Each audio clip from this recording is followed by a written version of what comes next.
Welcome.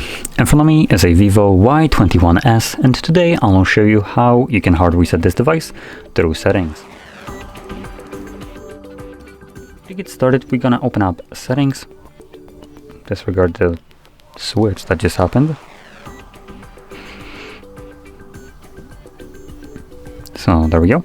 We're gonna scroll all the way down to System, Reset Options, Erase all data factory reset, which will bring us a message letting us know that factory resetting our device removes everything that is listed right over here. Now, in all honesty, all you really need to worry about is the music, photos, and user data.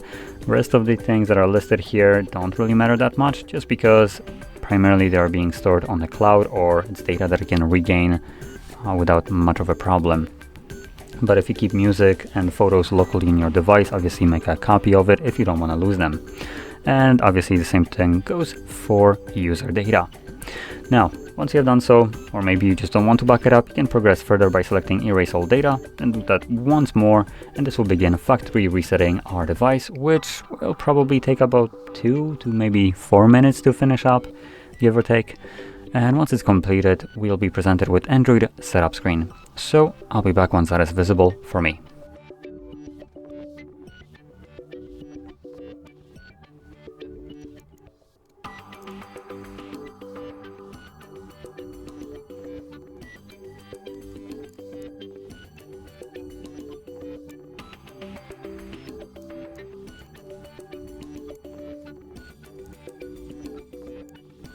And as you can see, the process is now finished, and you can set up your device however you like. So if you found this video helpful, don't forget to hit like, subscribe, and thanks for watching.